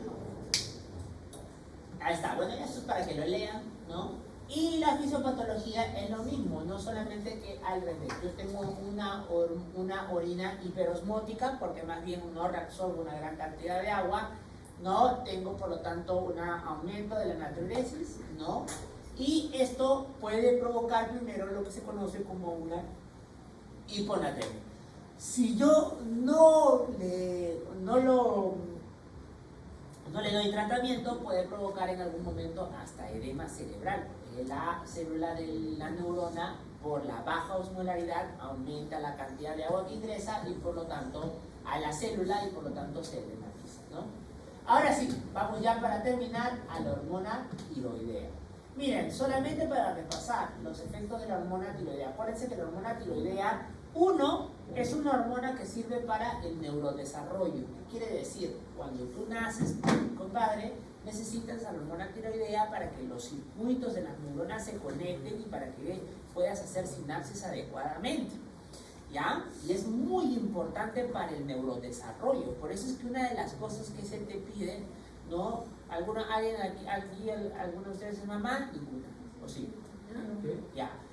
Doctora, una de las cosas que te pedían durante tu control, ¿qué cosa era? La TSH, la T3 y T4. Es obligatorio, no es opcional. ¿Por qué? Porque yo tengo que saber si la mujer durante la gestación es hipotiroidea.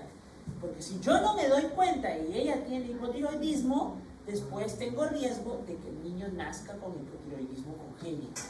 Y eso es un empeoramiento de su desarrollo neurológico. Y de hecho, la tiroides aumenta en sus funciones durante el embarazo, porque sabe que necesitas esas hormonas tiroideas para mandársela al pequeñito, ¿no? Muy bien. Listo. ¿Qué más? De hecho, ustedes saben que antes raramente le llamaban bueno, no raramente, pero sí le llamaban, solo que ahora nosotros hemos utilizado ese adjetivo para otras cosas, le llamaban los médicos más antiguos al niño que nacía con hipotiroidismo congénito, le llamaban el cretino, ¿no? El cretino se le llamaba justamente al niño que nacía con hipotiroidismo congénito, solamente que nosotros hemos extrapolado ese adjetivo que se utilizaba para otras cosas, ahora para insultar, ¿no? Muy bien, listo. El corazón, ¿qué hace en el corazón? Es cronotrópico e inotrópico positivo. Aumenta la fuerza de contractibilidad y aumenta también la frecuencia cardíaca. De hecho, una manifestación frecuente con la que acuden a la consulta es la taquicardia sinusal sin causa. Es el paciente que tiene todo el tiempo más de 100 o más de 90 de latidos cardíacos por minuto. No sabe por qué, ¿no? Muy bien, y le ven el electrocardiograma y no hay arritmia, solo es una taquicardia sinusal, o sea, es el nódulo sinusal que está despolarizándose más veces por minuto, ¿no?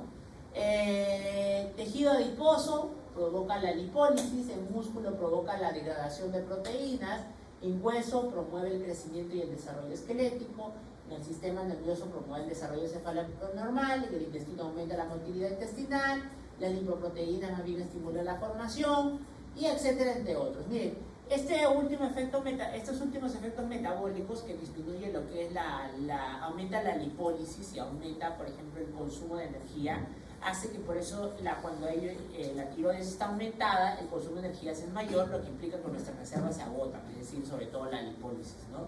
Y es por eso que en algún momento, tontamente, comenzaron a utilizar a la hormona tiroidea para bajar de peso. Pero se olvidan que la hormona tiroidea, mira qué es lo que hacen las proteínas, es catabólica, o sea, no estás bajando de peso solo en grasa, estás bajando de peso también en tu masa proteica, y eso es lo que no quieres bajar, ¿no? Muy bien, así es. Entonces, chicos, aprendan endocrino, porque no hagan idioteces de todo, o mejor, para que corrijan las idioteces de las personas. Ustedes van a ver en tele cuando ven la tele hay un montón de tarados que salen a promocionar un montón de cosas, ¿no? Por eso, harto bruto hay. Muy bien, muy bien. Mala onda es el doctor. Es que en serio, pues da cólera cuando sale un montón de tarados en la tele y engañar a la gente.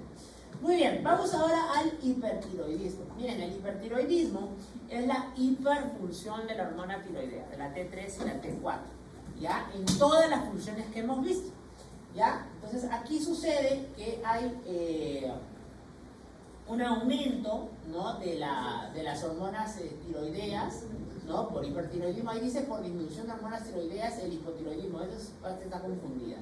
Una cosa es el hipertiroidismo, otra cosa es el hipotiroidismo y otra cosa es el bocio, chicos. Son tres cosas diferentes. El bocio es la manifestación clínica del aumento de la masa tiroidea, que puede asociarse o a hipo o a hipertiroidismo, porque las patologías que provocan hipo o hiper pueden provocarte bocio en ambos, en los dos, ¿ya? Entonces vamos a ver ahora las causas más frecuentes. Es un estado hipermetabólico causado por elevación de T3 y T4, más frecuentemente por hiperfunción de glándula tiroides, ¿no?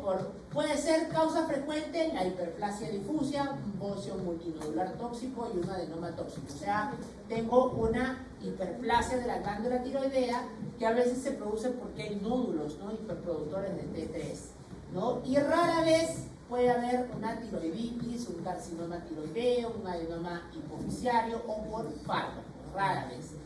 Y dentro de estas causas, una de las causas más frecuentes de esta hiperplasia difusa es una enfermedad autoinmune, que es una hipersensibilidad tipo 2, que se llama la enfermedad de Graves-Basedow, en la cual yo creo un anticuerpo contra el receptor de la TSH, pero resulta que este anticuerpo no destruye a la célula, sino que se comporta como un agonista de la hormona, es decir, se posa sobre el receptor de la hormona, del receptor de la hormona TSH y estimula la TSH. Y ustedes recordarán que dentro de los efectos de la TSH en la tiroides está aumentar la hiperproliferación y el tamaño de la célula.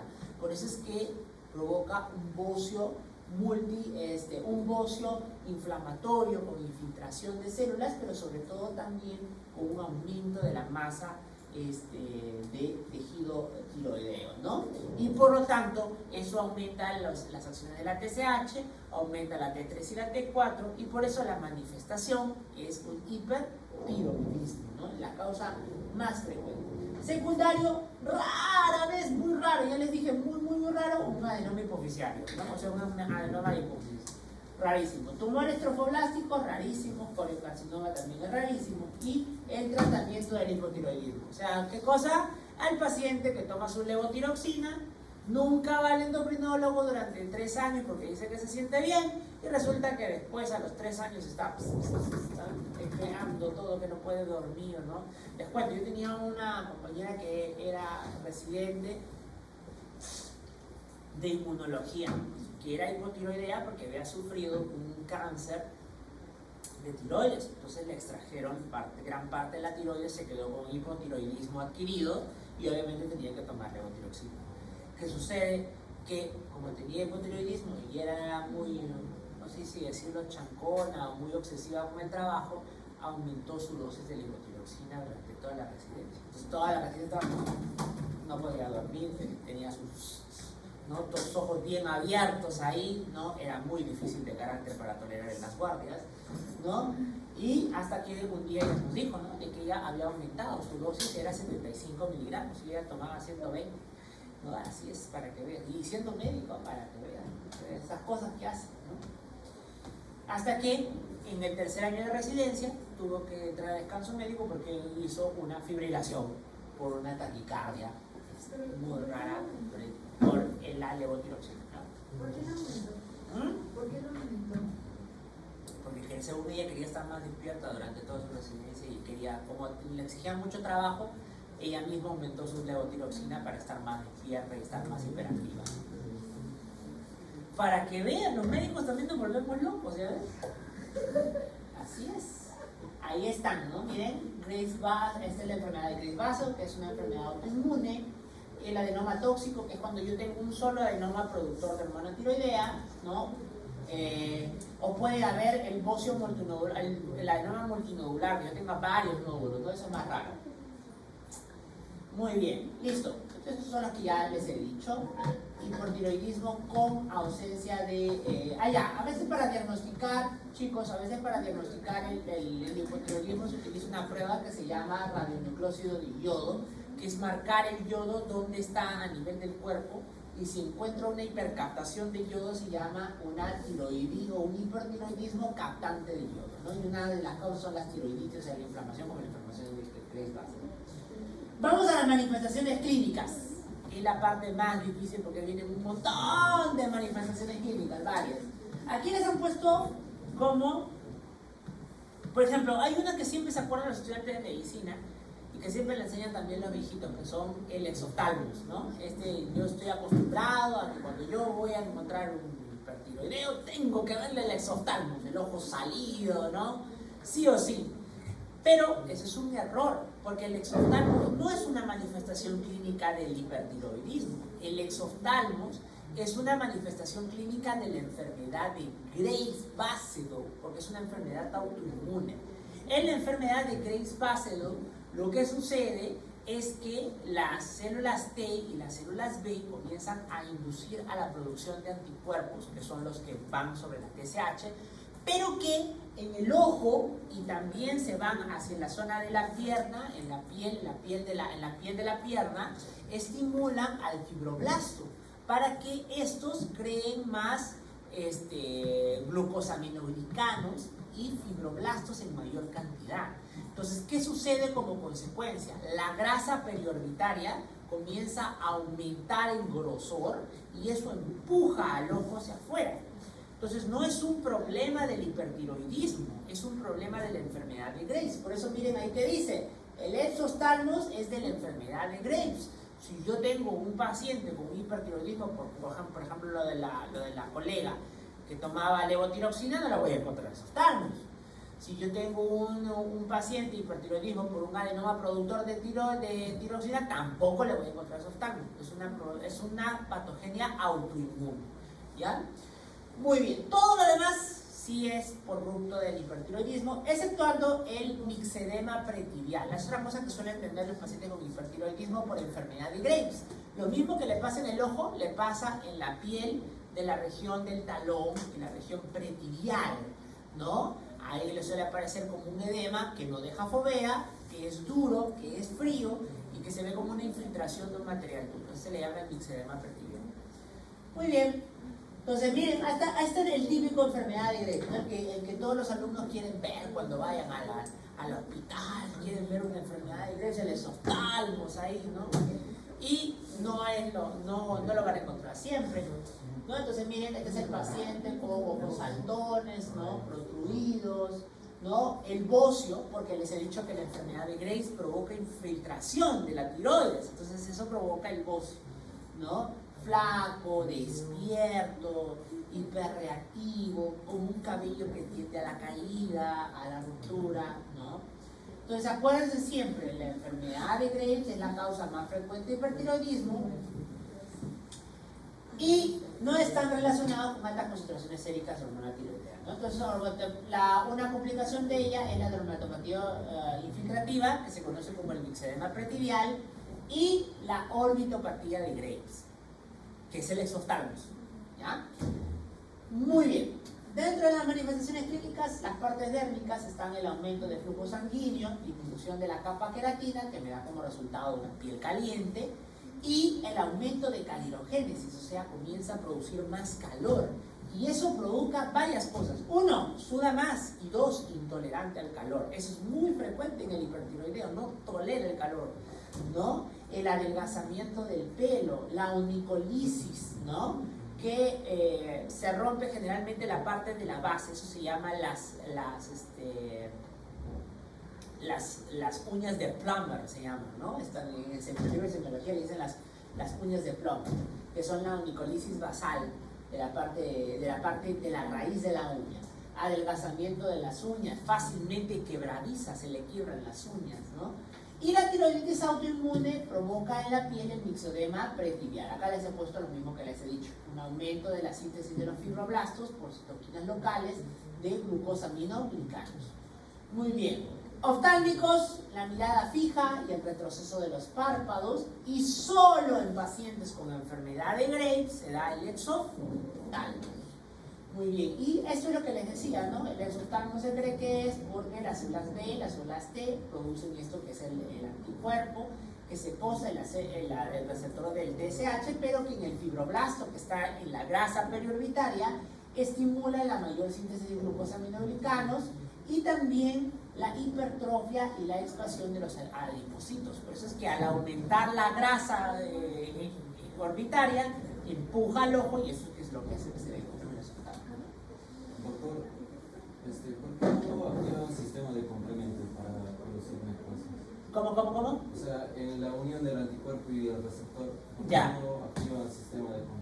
No, porque esa es una forma de... Recuerda que los anticuerpos tienen varias formas de acción. Una de ellas es provocando citotoxicidad directa, otra es mediante los inmunocomplejos activando el complemento, pero estos anticuerpos, porque son tipo IgG, no son tipo IgM, no tienen la capacidad de poder activar complemento. Y además son anticuerpos que se activan a manera local, no sistémica. Para que tú haya activación de complemento tienes que haber componente de sangre sanguíneo acá y estancamiento en un vaso sanguíneo. Por eso sucede muy frecuentemente, por ejemplo, en la glomerulonefritis, en las artritis, porque el estancamiento del anticuerpo se da en un vaso sanguíneo, no se da en una estructura lejana como es acá la grasa periorbitaria. ¿Ya? Muy bien, listo. Tienen un aumento de gasto cardíaco aumentado. Acuérdense que la hormona tiroidea aumentaba el gasto cardíaco, ¿no? Aumento de las necesidades periféricas del cuerpo, frecuencia cardíaca aumentada. Acuérdense, una manifestación frecuente del hipertiroideo, ¿cuál es? La taquicardia sinusal. El paciente que tiene taquicardia no sabe por qué, ¿no? Fibrilación auricular puede aparecer muy rara vez, eso es muy rarísimo. Muy bien. En el hueso, estimula la resorción ósea, lo que aumenta la porosidad del hueso cortical, que reduce el volumen trabecular, hay una pérdida de densidad ósea y concentraciones séricas de fosfatasa alcalina aumentada. ¿Por qué? Porque la fosfatasa alcalina ósea aparece cuando hay ruptura de hueso, o específicamente cuando hay osteoclastos, actividad osteoclástica aumentada, ¿no? Por eso es que estos pacientes pueden tener fosfatasa alcalina aumentada. Muy bien. Metabólicos, tienden a tener concentraciones séricas bajas de colesterol, de LDL y más bien aumentadas de HDL, ¿no? Una mayor sensibilidad de las células beta a la glucosa, y los niveles de globulina transportadora del cortisol más bien disminuyen. Por eso es que también los niveles de cortisol suelen bajar en este tipo tipo de pacientes. A nivel de oxígeno, aumenta el consumo de oxígeno. Cada célula aumenta su requerimiento de oxígeno mucho más, pero quiere decir que consume más energía. Por eso es que la persona baja más de peso todavía. Hay una debilidad de músculos respiratorios. ¿Por qué? No solo por el aumento del uso constante, sino también porque la hormona tiroidea, les he dicho, es proteolítica, catabólica de las proteínas. Eso quiere decir que la fuerza muscular está disminuida. Por eso está flaco, pero eso no quiere decir que aumenta su fuerza, ¿no? Puede haber obstrucción traqueal por un bocio muy grande, exacerbar el asma, ¿no? Presión sistólica suele estar aumentada en este tipo de pacientes, ¿no? Es gastrointestinales. Como aumenta el tránsito intestinal, es muy frecuente que a veces sufran de síndrome de intestino irritable, disfagia, vómitos, dolor abdominal, y a veces pueden tener diarrea por mala absorción, ¿no? Por un aumento de la motilidad gástrica. Cambios neuropsiquiátricos. Fíjense que la hormona tiroidea les dije que actúa a nivel de la corteza prefrontal y en el nivel del comportamiento. Por eso es que puede provocar cambios en el comportamiento y la personalidad, llegando incluso en grados extremos hasta la psicosis en pacientes con hipertiroidismo, ¿no? Tienen inquietud, irritabilidad, labilidad emocional, insomnio, no pueden dormir, ¿no? Muy bien. Este es el bocio tóxico difuso por la enfermedad de Graves, o sea, un bocio aumentado por infiltración de células linfocíticas. Suelo tener un bocio, tirotoxicosis, es decir, aumento muy significativo de hormona de T4, oftalmopatía, o sea, exoftalmos, y dermatopatía, o sea, el edema pretibial. Miren, este de acá. ¿Ven? Este es el edema pretibial que, a diferencia del edema de la insuficiencia cardíaca o la insuficiencia respiratoria, yo lo presiono y no se hunde, no hay poder positivo. Es un edema frío, duro, ¿no? Entonces hay que pensar en una hipertiroidismo. Puede ser primario, secundario, ya eso lo hemos visto. Y vamos ahora al probablemente uno de los más frecuentes, el hipotiroidismo. El hipotiroidismo es más bien la hipofunción de la hormona tiroidea. Vamos a ver aquí, miren. El hipotiroidismo se caracteriza, a diferencia del hipertiroidismo, de un aumento compensatorio de la TSH y de la TRH, ¿no? De hecho, es más, ustedes saben cómo diagnostican los endocrinos el hipotiroidismo, dosando TSH. Ellos encuentran TSH aumentada, prácticamente ya hacen el diagnóstico de hipotiroidismo. Igual si la TSH está baja, hacen el diagnóstico de hipertiroidismo, ¿no? ¿Por qué? Porque cuando el problema es primario, o sea, el problema es de la tiroides, la TSH y la TRH van a aumentar en compensación a la falta de T4 y T3. Pero si el problema es secundario o terciario, la TSH va a estar baja igual, ¿no? Es más frecuente el hipotiroidismo primario que el hipotiroidismo secundario y terciario. Terciario peor, ¿qué te digo? Más raro todavía. Por eso es que muchas veces solo piden TSH, ni siquiera piden T3 y T4, ¿no? Muy bien. Entonces, hay causas de hipotiroidismo. Hay un hipotiroidismo que se le llama transitorio o central transitorio, que suele ocurrir usualmente en tiempo posterior de la supresión del TSH por hipertiroidismo, ¿no? Ha habido tanta TSH en la enfermedad de Graves que luego puede haber una supresión por parte de la baja de esa TSH muy aumentada, y por lo tanto hay T3 y T4 más bien disminuido, ¿no? Muy bien. ¿Qué suele haber acá? Miren, ahí puede haber terciario, secundario o primario. El terciario generalmente trastornos que infiltran el hipotálamo. Hola. Profesor, se menciona que había central y periférica. O sea, ¿cómo se diferencian esas? Ah, ya, central es el secundario y el terciario, y periférica es la primaria. ¿Ya? Central transitorio es el que sucede después de la enfermedad de Graves. ¿Por qué? Porque en la enfermedad de Graves estos receptores han estimulado mucho la TSH, y ustedes saben que al estimular mucho la TSH, ¿qué va a bajar? No, obviamente, como resultado del 3 y 4. Por eso es que los niveles van a estar bajísimos después del bocio. Entonces suele haber una baja de estas hormonas tiroideas. Y en secundario hay hipopituitarismo por tumor macroadenoma, que es el más frecuente, ¿no? O sea, un macroadenoma, no sé, un prolactinoma o un tumor productor de hormona de crecimiento que ocupa espacio y le quita espacio a las tirotropas, y por lo tanto hay hipofunción de la hormona tiroidea. Y el síndrome de Sheehan, eso es una muy bien frecuente, ¿no? El síndrome de Sheehan es una causa secundaria de hipotiroidismo secundario. En realidad es una causa de panhipopituitarismo, pero como consecuencia de hipotiroidismo secundario. Y lo más frecuente es el primario. Aquí están las causas, miren, se los he dividido, pero les he puesto este gráfico que está más bonito, que es uno. Hay dos tipos de causas. Cuando les preguntan la causa frecuente, depende. ¿De qué depende? De qué contexto social estoy hablando. O sea, ¿dónde hablamos? ¿Los gringos o nosotros? Si te preguntan en los gringos, la causa más frecuente es la tiroiditis autoinmune. No la de Graves, la de Hashimoto, la tiroiditis de Hashimoto, la tiroiditis infiltrativa. En los países en desarrollo, donde todavía la capacidad de poder de llegar el yodo a todas partes y a todas las mesas de nuestro país no llega, la causa más frecuente es la disfunción o el déficit de yodo, ¿no? En el Perú actualmente ya es muy raro ver que la mayoría de poblaciones tengan déficit de yodo, porque toda la sal viene ahora yodada, ¿no? Todos los que cocinan con sal. Pero hay lugares, sobre todo en la selva o en lugares en provincia, a veces donde no llega esa sal completamente yodada y pues tienen déficit de yodo, ¿no? O lugares pues como la India, ¿no? A veces donde no hay pues adquisición al yodo así tan fácil, hay pobreza muy extrema, ¿no? Pobreza pero muy extrema. Pero hablo de otra vez pobreza extrema. Muy bien. Entonces, en general, se dice que, por ejemplo, la causa más frecuente es la tiroiditis de Hashimoto, ¿no?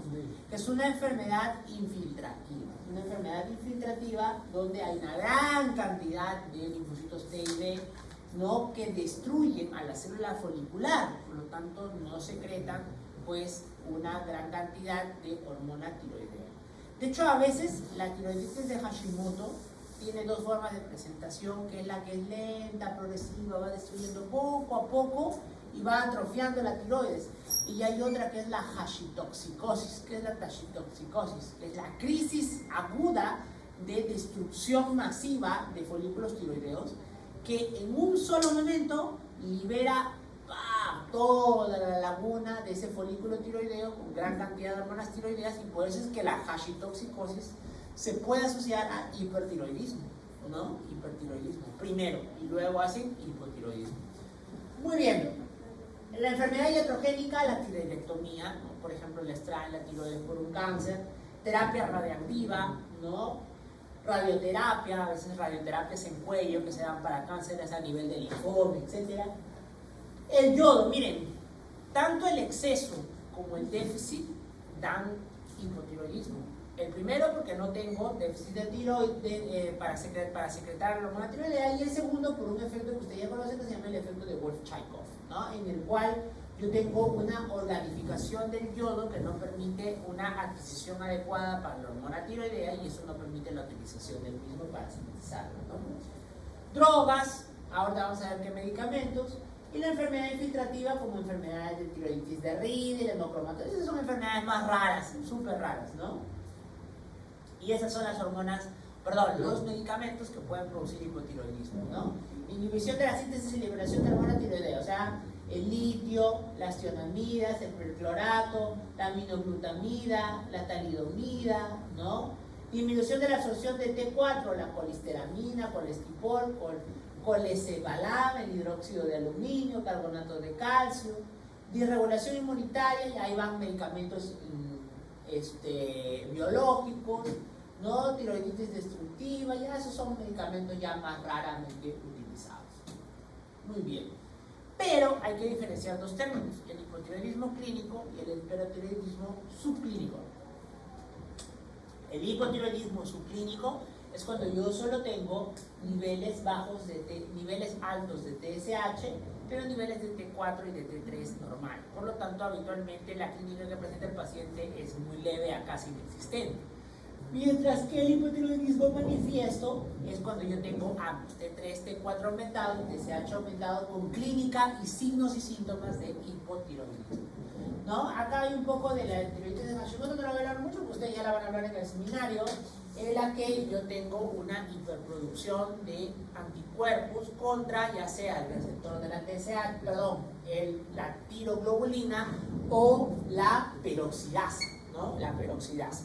Entonces eso hace que se recluten células T y células B que infiltran el tejido tiroideo y comienzan a destruir los folículos, produciendo una disminución de la síntesis de hormona tiroidea, ¿no? El hipotiroidismo, acá está lo que les decía, ¿no? El hipotiroidismo congénito, este es el cretinismo, miren. Esta es una pintura que reflejaba a un paciente hipotiroideo congénito. Una de las cosas que le hacen a los niños también cuando nacen es su dosaje de TSH de no sé cuánto. Muy bien, ¿qué provoca el hipotiroidismo? Alopecia, macroglosia, intolerancia, síndrome del túnel carpiano, metrorragia, ¿no? Piel áspera, aumento de peso, etc. Vamos a ver un poco. En general, el hipotiroidismo provoca dos tipos de manifestaciones clínicas: producto de la hipofunción del metabolismo y producto de la acumulación de glicosaminoglicanos.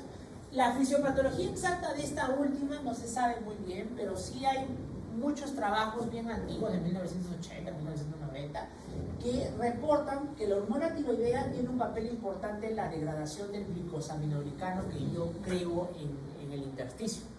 Entonces se cree o se asume que la disminución de la hormona tiroidea provoca una menor degradación de estos glicosaminoglicanos que normalmente se producen y que por lo tanto provocan una acumulación de glicosaminoglicanos en espacios intersticiales, donde por ejemplo a nivel de la carita, ¿no? A nivel de la cara, en los párpados y a nivel de la lengua. Por eso es que el paciente con hipotiroidea puede tener piel áspera, vello áspero, fácil hinchada, pero no se ve edematoso como el síndrome nefrótico o la insuficiencia cardíaca, sino es un edema duro, frío, pero se ve hinchado, abotagado, ¿no? ¿Por qué? Por la acumulación de estos glicosaminoglicanos. Y ese mismo se cree que es el que se infiltra en la lengua, por eso es que otra manifestación clínica del hipotiroidismo es la macroglosia, la lengua le crece. Y eso mismo pasa en las cuerdas vocales verdaderas, por eso es que una cosa que tiene es la ronquera, ¿no? Todas las otras manifestaciones clínicas son propias de la disminución del metabolismo. Por ejemplo, cambios en la piel, ¿no? Provoca disminución del flujo sanguíneo, piel fría y pálida, epidermis atrófica, piel seca, disminución de calorigénesis, lo que le da una saturación disminuida, mientras que el hipertiroideo sudaba por condón, este de acá suda muy poquito. Y este provoca también mixedema pretibial, pero este no por origen autoinmune, sino porque la hormona tiroidea es la que, como les dije, provoca esta degradación de estos glucosaminoglicanos. También tiene cambios hematológicos, tiene hipocoagulabilidad, porque se cree que la hormona tiroidea está emparentada a la función del factor de von Willebrand, por eso es que puede provocar aumento del riesgo de hemorragia. Provoca hipoproliferación porque se cree que la hormona tiroidea aumenta la síntesis de hormona eritropoyetina, ¿no? ¿Ya? Y también cuando sobre todo está asociada a la enfermedad de Hashimoto, puede ir asociado a un cuadro autoinmune que se llama la anemia perniciosa, con déficit de folato y cianocobalamina, y es por eso que algunos pacientes hipotiroideos tienen macrocitosis, ¿no? La disminución del metabolismo, miren, provoca hiperhomocisteinemia, hipercolesterolemia por una menor tasa de uso de colesterol, mayor resistencia vascular periférica, hipertensión arterial, menor frecuencia cardíaca, menor contractibilidad cardíaca, menos gasto cardíaco, menos disminución de capacidad de oxígeno. Es muy raro que el hipotiroidismo tenga insuficiencia cardíaca, si es que no tiene ya previamente el paciente insuficiencia cardíaca, ¿no? Pero sí es cierto que el paciente con hipotiroidismo tiene una menor capacidad de adecuarse al ejercicio. Él es el paciente que te dice que está haciendo ejercicio y empieza a dormirse, está quedándose dormido, ¿no? O como entra a clases y a los 10 minutos hasta que se duerme, ¿no? Muy bien, no diré nombres. Cambios reproductivos. La hormona tiroidea produce como compensación un aumento de la TRH y la TSH, ¿cierto? ¿Sí? Ya, pero resulta que la TSH, pero sobre todo la TRH, tiene un efecto inhibitorio. ¿Sobre quién? Sobre la GNRH en sus pulsos. Y además provoca un aumento de la secreción de la prolactina. ¿Y la prolactina quién inhibe? A la GnRH.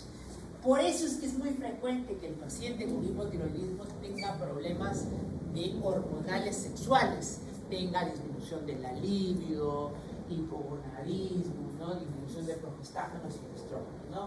En la mujer sobre todo es más frecuente la oligomenorrea, la menorrea, disminución de la fertilidad, disminución de la libido, y en el varón la disfunción eréctil, ¿no? ¿Por qué te duermes y no pasa nada? Ahí está, puedes tener hipotiroidismo, ¿no? Muy bien, las hormonas tiroideas también producen una reducción de respuesta a la hipoxia, debilidad de los músculos respiratorios, lo que me da una hipoventilación, me da fatiga, disminución de esfuerzo, disminución de la capacidad de ejercicio, cosa que también lo daba por la parte cardíaca, ¿no? Entonces empeora todavía.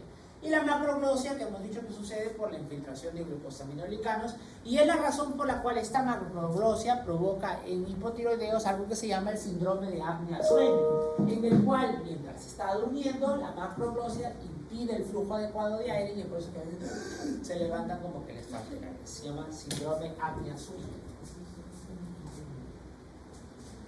Disminuye la motilidad intestinal, lo que da estreñimiento y le da el ilio característico al hipotiroidismo, ¿no?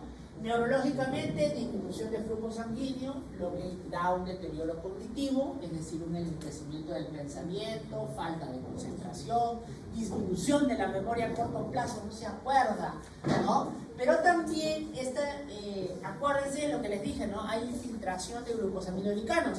Esto sucede también en el perineuro de los nervios periféricos. Entonces, ¿dónde suele pasar? En el nervio mediano. Por eso es que el paciente hipotiroideo tiene síndrome del túnel carpiano. Y esto también sucede en los nervios más periféricos sensoriales. Por eso es que tiene pérdida sensorial, sensación de hormigueo por la pierna, ¿no? Disestesias dolorosas, etc. En un cuadro más severo, un hipotiroidismo muy severo, el cual se asocia a hipotermia y a hiponatremia, eso puede llegar a convulsiones focales. Eso, chicos, se llama el coma mixedematoso. Es una complicación, una emergencia. El paciente puede morir, ¿no?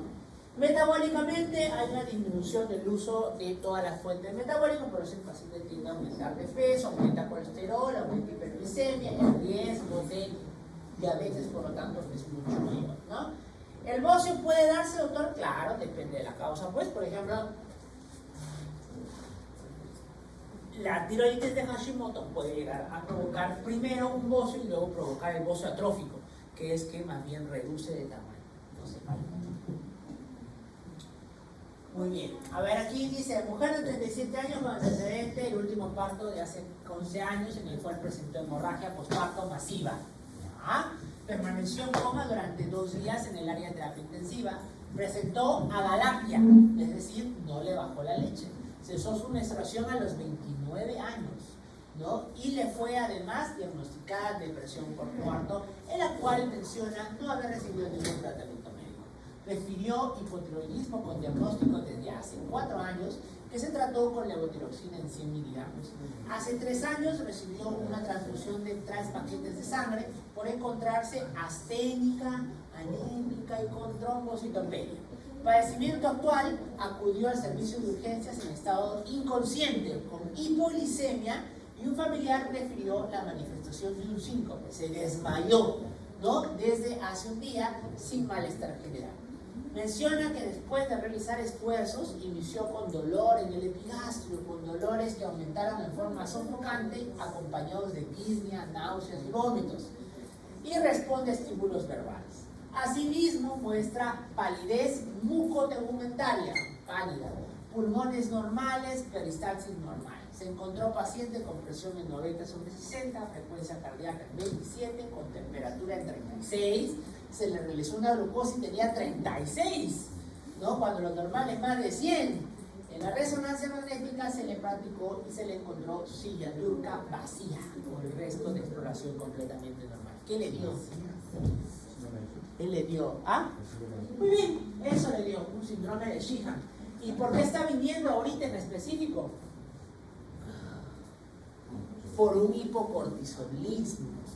¿Y cómo se llama el hipocortisolismo? El síndrome de Addison, se llama. La enfermedad de Addison.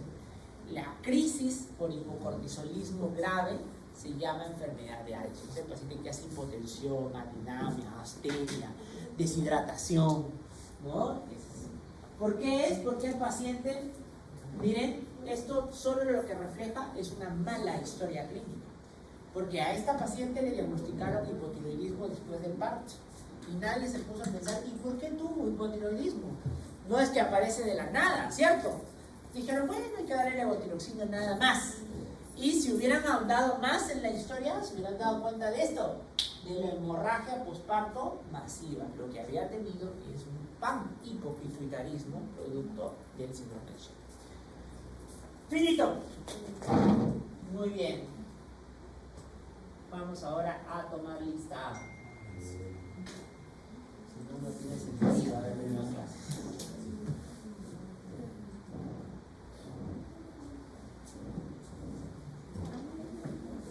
Aguirre, Alca, Amancio, Arango, Astor, Bartra, Casimiro, Serna, Unza, Duarte, De la Cruz, Enríquez, Gómez, Locatelli, Mata, Mendoza, Pari, Parijagua, Quintana, Quiroz, Rojas, Ceje, Velarde, Zavala, Sumaeta.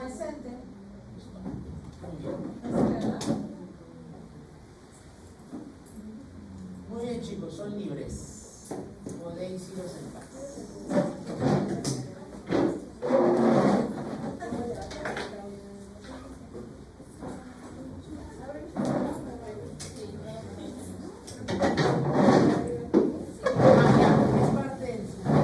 Recuerda lo que les dije, que el síndrome paraneoplásico es cuando una célula tumoral altera su genética y se convierte en una hormona o de una sustancia parecida a la hormona. En cambio, las células tumoradas, ya he visto que algunas de ellas comienzan a secretar